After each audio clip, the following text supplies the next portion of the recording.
பட்டியலின மற்றும் பழங்குடியினத்தைச் சேர்ந்த பட்டதாரிகள் வெளிநாடுகளில் உள்ள உயர்கல்வி நிறுவனங்களில் பயில்வதற்கான உதவித்தொகை 36 லட்சம் ரூபாயாக அதிகரிக்கப்பட்டிருப்பதால் ஏராளமானோர் பயன்பெற தொடங்கியுள்ளனர். இது தொடர்பாக நமது செய்தியாளர் லிபிகா வரைகலையில் விளக்குவதை பார்க்கலாம்.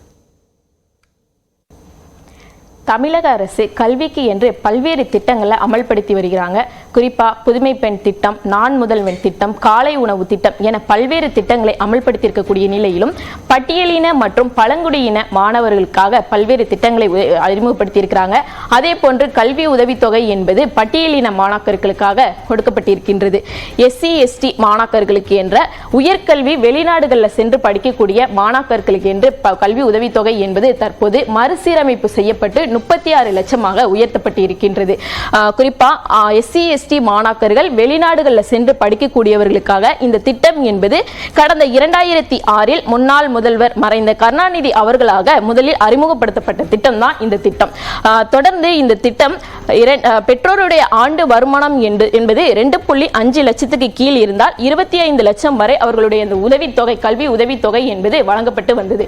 தொடர்ந்து அந்த திட்டமானது 2022 ஆண்டு முதல் மறுசீரமைப்பு செய்யப்பட்டு தற்போதைய முதலமைச்சர் மு.க. ஸ்டாலின் அவர்களால் 8 முதல் 12 லட்சமாக அதிகரிப்பானது செய்யப்பட்டிருந்தது. அதாவது பெற்றோருடைய ஆண்டு வருமானம் 12 லட்சத்துக்குள்ள இருந்தால் அவர்களுடைய உதவித்தொகை என்பது 36 லட்சமாக இருக்கும் என தெரிவித்திருக்கிறார்கள்.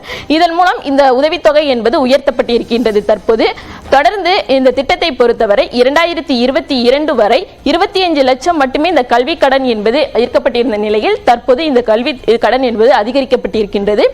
கல்வி கட்டணத்துடன் விமானம், விசா கட்டணம், அதாவது நம்ம இங்கிருந்து செல்லக்கூடிய விமான கட்டணம், விசா கட்டணம் உள்ளிட்ட பல்வேறு கட்டணங்களையும் தற்போது தமிழக அரசு ஏற்று மொத்தமாக 36 லட்சமாக உயர்த்தியிருக்கிறாங்க.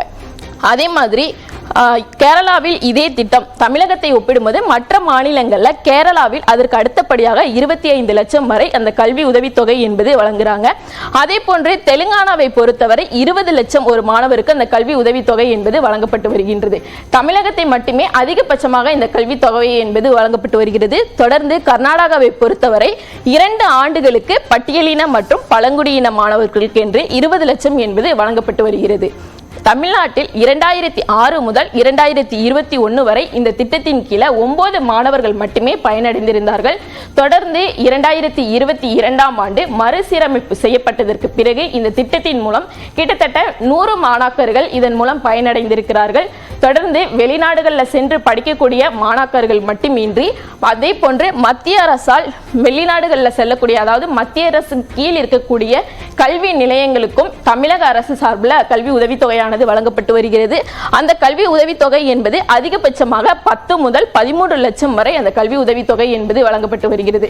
வெளிநாடுகளுக்கு சென்று படிக்கக்கூடிய பட்டியலின மற்றும் பழங்குடியின மாணாக்கர்கள் தவிர மத்திய கல்வி நிறுவனங்களில் பயிலக்கூடிய பட்டியலின மற்றும் பழங்குடியின மாணவர்களுக்கு என்று ஆண்டுக்கு 10 முதல் அதிகபட்சமாக 13 லட்சம் வரை தமிழக அரசால் இந்த கல்வி உதவித்தொகை என்பது வழங்கப்பட்டு வருகிறது. தொடர்ந்து SC ST மாணாக்கர்களுக்கு என்று வெளிநாடுகளில் சென்று உயர்கல்வி படிக்க விரும்பக்கூடிய மாணவர்களுக்கு என்று பல்வேறு கல்வி உதவித்தொகை தற்போது மறுசீரமைக்கப்பட்டு உயர்த்தப்பட்டிருக்கிறது.